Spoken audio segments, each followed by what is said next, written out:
तो दोस्तों आपने ढाक के पत्तों का उपाय तो सुना ही होगा। क्या होता है ये ढाक के पत्तों का उपाय और ये बुध के उपाय में कैसे काम आता है और बुध के ऐसे क्या क्या उपाय होते हैं जो ढाक के पत्तों से हमारे संबंध रखते हैं। क्यों किया जाता है ये ढाक के पत्तों का उपाय जिसे हम प्लाश भी बोलते हैं।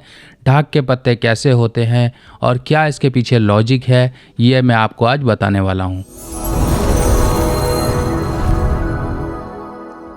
नमस्कार दोस्तों, मैं सुभाष शर्मा चंडीगढ़ से लाल किताब के ज्ञान में आपका स्वागत करता हूं।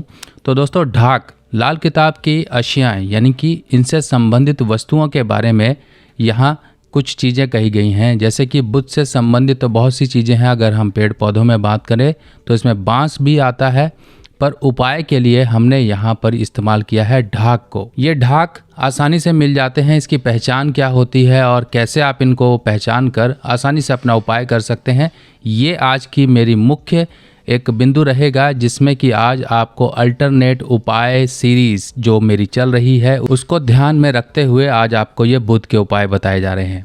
देखिए, अगर बुध आपकी कुंडली में, सबसे पहले समझ लीजिए कि बुध के ऐसे उपाय करने की ज़रूरत क्या है। अगर आपको बुध से संबंधित बुरे प्रभाव मिल रहे हैं, मान लीजिए बुध आपकी कुंडली में तीसरे भाव में आ गया है, चाहे वो वर्षफल में है चाहे वो आपकी लगन कुंडली में है। अगर तीसरे भाव में बुध है तो यहाँ पर बुध के तीसरे भाव के कहीं कुछ बुरे रिजल्ट कहे गए हैं और यहाँ पर बुध तीसरे भाव को थूकने वाला कोढ़ी की संज्ञा दी गई है। यानी कि ऐसा बुध हो जाता है कि इंसान को फाइनेंशियली या हेल्थ में कहीं ना कहीं ये बुरे प्रभाव देने शुरू कर देता है। इंसान अपने पैसों के कमाई के पीछे और नुकसान की इसी जद्दोजहद में लगा रहता है कि किस तरह से वो मैनेजमेंट को प्रॉपर कर पाए। अगर वो बिज़नेस में है तो कहीं बड़े नुकसान आते हैं, नहीं तो अपनी सेहत पर ही कहीं ना कहीं बुरे प्रभाव इस बुध के देखने को मिलते हैं। बुध तीसरे भाव में जब हो तो व्यक्ति की सेहत अचानक से गिरती है या उसकी सेहत पर कहीं बड़े खर्चे हो जाते हैं।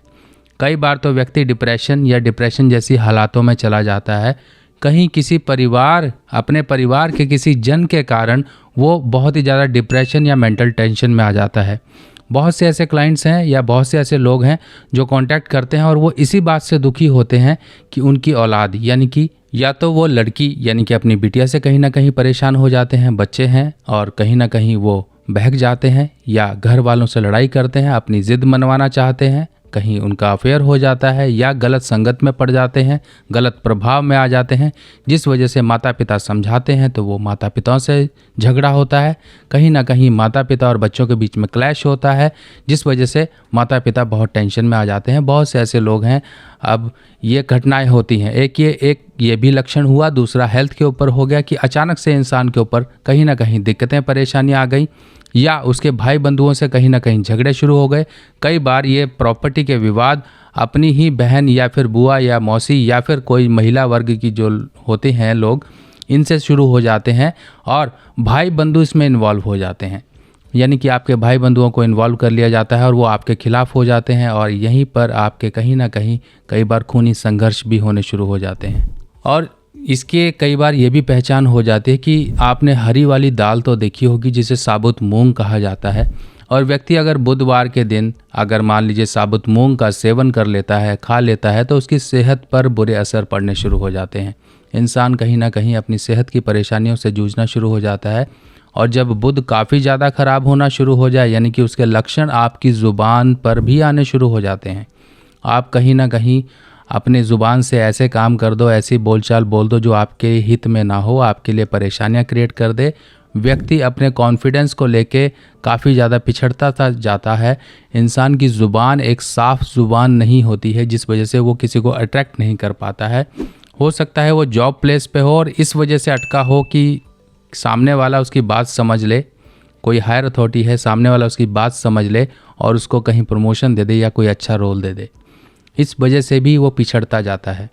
तो कुल मिला के अगर वो अपग्रेड होता तो उसकी फाइनेंशियल स्टेटस बढ़ती, पर वो अपग्रेड नहीं होता है, स्टेगनेंट रहता है, वहीं का वहीं अटका रह जाता है। अगर ऐसे केस में किसी व्यक्ति का शुक्र भी चौथे भाव में हो, तब कहीं ना कहीं ये संतान संबंधी कष्ट विलंब पैदा कर देता है। व्यक्ति संतान को लेके परेशानियां झेलता है, उसकी डिले होती है, बार बार उसकी वाइफ के मिसकैरेजेस होते हैं या कंसेप्शन नहीं हो पाती है। ऐसे व्यक्ति मेडिकल ट्रीटमेंट लेते हैं, वो भी कई बार फेलियर्स में जाते हैं और व्यक्ति डिप्रेशन या फिर ऐसी सोच का मालिक बन जाता है। कई बार तो लोग डिप्रेशन की ओर चले जाते हैं और डिप्रेसिव टेंडेंसीज ये ज़्यादातर तब बनती है, यानी कि अपने आप को ही नुकसान पहुंचाने वाला व्यक्ति बन जाता है, नशे की प्रवृत्ति की तरफ चला जाता है और वो नशा धीरे धीरे इंसान को तबाह करने की ओर उसको लेके जाता है। व्यक्ति फाइनेंशियली कहीं ना कहीं ऐसे इन्वेस्टमेंट कर देता है गलतियों में। जीवन में कई बार ऐसे मुख्य हिस्से आते हैं जिसमें कि वो इंसान फाइनेंशियली फंस जाता है या कहीं ना कहीं गलत लोगों को पैसा देकर अपने लिए मुसीबत खड़ी कर देता है, मानसिक शांतियां भंग कर लेता है। ये कंडीशंस होती हैं बुध 3 के बारे में। अब बुध जहाँ पर भी, अब ये एक 3 की कंडीशन मैंने बताई, पर इसके साथ साथ और भी कंडीशंस हैं जहाँ पर बुध के उपाय किए जाते हैं। मान लीजिए बुध चौथे घर में है, 5वें घर में आ गया, या फिर बुध 8वें घर में आ गया, या 9वें घर में है, 9th हाउस में है, या 11वें घर में है, या फिर 12वें घर में है। इन घरों के अनुसार भी बुध के लिए ढाक के पत्तों का उपाय किया जा सकता है। ये प्रैक्टिकली टेस्टेड है, पर जो बुक में मेंशन्ड है वो 3रे भाव के लिए ढाक के पत्तों का उपाय है। पर और लोगों को भी करवाया गया, पर उनको काफ़ी इन जो उपायों से, ढाक के पत्तों के उपायों से काफ़ी राहत मिली है। उपाय तो इसके साथ साथ नाग छेदन भी है और भी स्पेसिफिक ग्रह के अनुसार, यानी कि जो ग्रह जिस घर में बैठा है उसके अनुसार भी उपाय बन जाता है। पर ये एक ढाक के पत्तों का उपाय बहुत सिंपल है। लाल किताब की सभी सामग्री अब आप मेरी व्हाट्सएप कैटलॉग पर आसानी से देख सकते हैं और आप अपने एड्रेस पर मंगवा भी सकते हैं। हम कई बार ये ढूंढ नहीं पाते हैं, पता नहीं लगा पाते हैं ढाक के पत्ते हैं कहाँ मिलेंगे, और आपके तो इर्द गिर्द रोज़ आपको दिखते होंगे। आज मैं वही आपको बताने वाला हूँ कैसे होगा।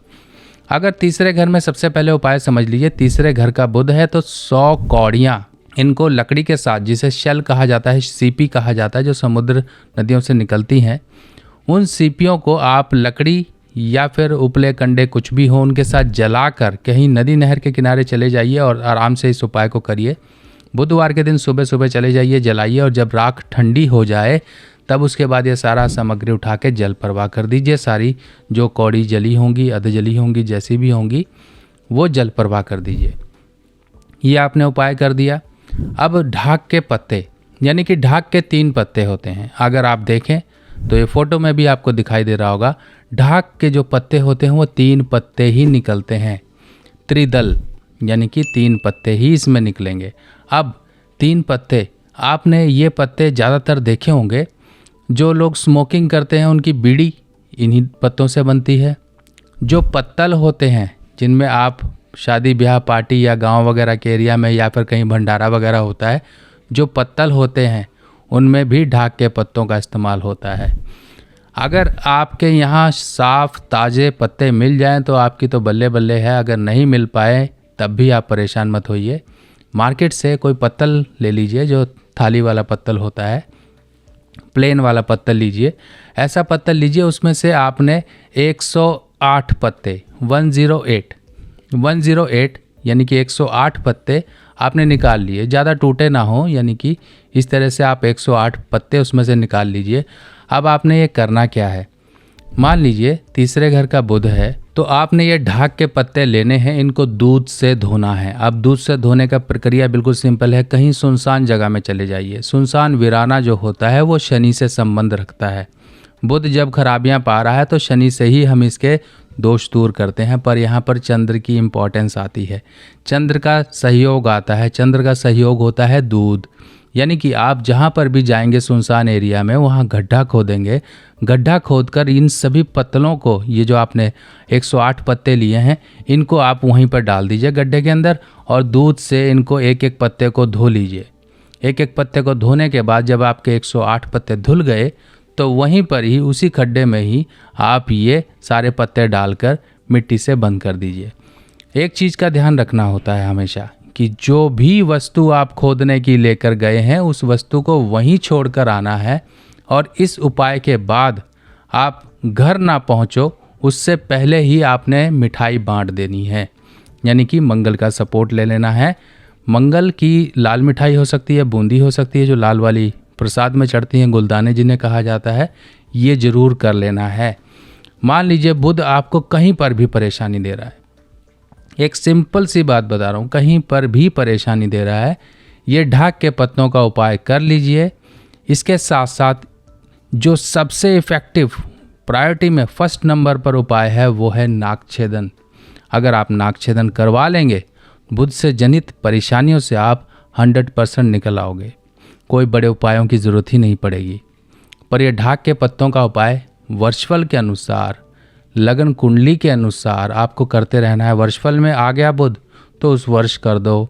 लगन कुंडली में आपके परमानेंट इस कंडीशन में बैठा हुआ है, बुध से संबंधित कहीं आपको परेशानी आपके शरीर में भी जाहिर हो रही है।